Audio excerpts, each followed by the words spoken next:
اللہ الرحمن الرحیم۔ السلام علیکم ورحمۃ اللہ وبرکاتہ۔ ایزی پبلشر کی جانب سے خوش آمدید۔ معین اسلام اسلامیہ جماعت پنجم سیرت طیبہ میں نمبر 2 پوائنٹ پہ ہے بیعت عقبہ اولیٰ اور ثانیہ، صفحہ نمبر 37-38۔ پیارے بچوں، اب ہم بیعت عقبہ اولیٰ ثانیہ کی پڑھائی کریں گے۔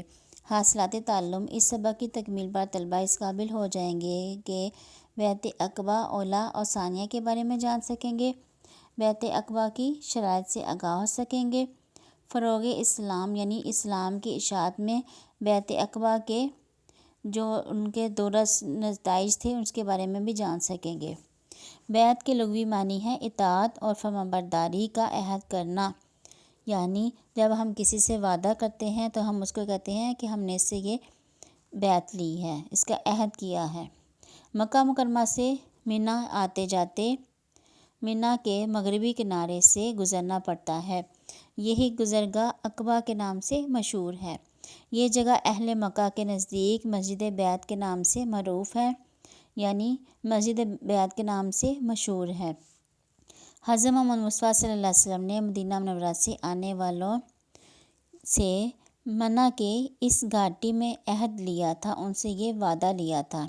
اس معاہدے کو بیعت عقبہ کہا جاتا ہے۔ اب ہم پڑھیں گے بیعت عقبہ اولیٰ۔ 12 نوی کے موسم حج میں، یعنی 12 نوی میں جب حج کا موسم شروع ہوا، مدینہ منورہ سے 12 افراد حج کی غرض سے مکہ مکرمہ آئے۔ انہوں نے نبی کریم صلی اللہ علیہ وسلم سے ملاقات کی اور آپ صلی اللہ علیہ وسلم کی بیعت کی سعادت حاصل کی۔ ان میں سے 10 آدمی خزرج کے تھے اور 10 اوس قبیلے سے تعلق رکھتے تھے۔ سیدنا عبادہ بن صامت رضی اللہ تعالیٰ عنہ اس بیعت کی تفصیل اس طرح بیان کرتے ہیں کہ حضرت محمد مصطفیٰ صلی اللہ علیہ وسلم نے اس موقع پر ہمیں مخاطب کرتے ہوئے ارشاد فرمایا، آؤ مجھ سے اس بات کا عہد کرو کہ اللہ کے ساتھ کسی کو شریک نہ ٹھہراؤ گے، چوری نہ کرو گے، زنا نہ کرو گے، اپنی اولاد کو قتل نہ کرو گے، اپنی طرف سے گھڑ کر کسی پر تہمت نہیں لگاؤ گے، یعنی کسی پر الزام نہیں لگاؤ گے، اور اچھی باتوں میں میری نافرمانی نہیں کرو گے، یعنی جو باتیں میں نے کہی ہیں، جو احکامات میں نے نازل کیے ہیں اس کی فرمانبرداری کرو گے۔ بس جو اپنے اس عہد پر قائم رہے گا اللہ تعالیٰ اس کا اجر کا ذمہ دار ہے۔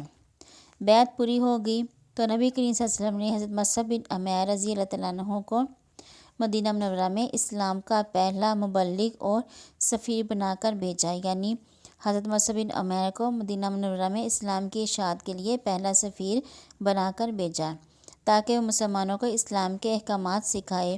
یہ مدینہ میں مقرر مدینہ کے استاد کے نام سے مشہور ہوئے۔ حضرت مصعب بن عمیر رضی اللہ تعالیٰ عنہ کی کوششوں سے ہی اسد بن زرار اور حضرت سعد بن معاذ اور کئی دوسرے سرداروں نے اسلام قبول کیا۔ بیعت عقبہ ثانیہ یعنی دوسری بیعت۔ نبوت کے 13ویں سال موسم حج میں مدینہ منورہ سے 70 سے زیادہ مسلمان حج ادا کرنے کے لیے مکہ مکرمہ تشریف لائے۔ ان کے ساتھ ان کی قوم کے مشرک لوگ بھی تھے۔ یہ لوگ مکہ مکرمہ پہنچے اور نبی کریم صلی اللہ علیہ وسلم سے رابطہ کیا۔ سیدنا کعب فرماتے ہیں کہ اس پر اتفاق ہوا کہ 12 ذی الحج کی درمیانی رات جمرہ عقبہ کے پاس جمع ہوں گے۔ 12 ذی الحج کی درمیانی رات کو ہم مقررہ مقام پر پہنچے۔ ہمارے ساتھ 73 مرد تھے اور 2 خواتین تھیں۔ آپ صلی اللہ علیہ وسلم اپنے چچا عباس بن عبدالمطلب کے ہمراہ تشریف لائے۔ حضرت عباس بن عبدالمطلب نے اپنے خطاب میں ارشاد فرمایا، تم لوگ اصرار کر رہے ہو کہ محمد صلی اللہ علیہ وسلم تمہارے ساتھ تمہارے شہر جائیں۔ اچھی طرح سمجھ لو کہ اگر تم سمجھتے ہو کہ ان کے ساتھ کیا ہوا عہد پورا کر سکو گے اور انہیں ان کے مخالفین کے حربوں سے محفوظ رکھ سکو گے تو بڑی خوشی سے یہ ذمہ داری اٹھاؤ۔ حضرت کعب رضی اللہ تعالیٰ عنہ فرماتے ہیں کہ ہم نے عہد کیا کہ اسی طرح نبی کریم صلی اللہ علیہ وسلم کی حفاظت کریں گے جس طرح ہم اپنے اہل و عیال کی حفاظت فرماتے ہیں۔ بیعت کی شرائط یعنی بیعت میں جو جو شرائط پیش کی گئی وہ مندرجہ ذیل ہیں۔ آپ صلی اللہ علیہ وسلم نے اہل مدینہ سے فرمایا، تم اس بات پر میری بیعت کرو کہ تم میری ہر بات سنو گے اور اس پر عمل کرو گے، بھلائی کا حکم دو گے اور برائی سے روکو گے، تنگی ہو یا خوشحالی ہر حال میں مال خرچ کرو گے، اللہ تعالیٰ کے بارے میں حق بات کہنے میں کسی کی ملامت گری کی پرواہ نہیں کرو گے۔ میں تمہارے پاس آ جاؤں گا تو میری مدد کرو گے اور اپنی اولاد کی طرح میری حفاظت فرماؤ گے۔ بیعت کی تکمیل کے بعد انصار صحابہ کرام پر معاملے کی نزاکت اور اہمیت بالکل واضح ہوگی اور انہوں نے رسول اللہ صلی اللہ علیہ وسلم کے لیے اپنا سب کچھ قربان کرنے کا وعدہ کر لیا۔ رسول اللہ صلی اللہ علیہ وسلم خوش ہو کر فرمایا، اے اہل بیت، میرا جینا میرا مرنا سب تمہارے ساتھ ہوگا۔ تمہارا خون میرا خون ہے اور تم میرے ساتھ ہو اور میں تمہارے ساتھ ہوں۔ 12 نقیبوں کا تقرر۔ جب پیمانِ عہد وفا باندھا گیا تو رسول اللہ صلی اللہ علیہ وسلم نے تجویز رکھی کہ 12 سربراہان منتخب کیے جائیں گے جو اپنی اپنی قوم کے نقیب اور اس بیعت کے لیے اپنی اپنی قوم کے ذمہ دار ہوں گے، یعنی 12 سرداروں کا انتخاب کیا جائے گا۔ آپ صلی اللہ علیہ وسلم کے ارشاد پر فی الفور فوری طور پر 12 نقیبوں کا تقرر عمل میں لایا گیا۔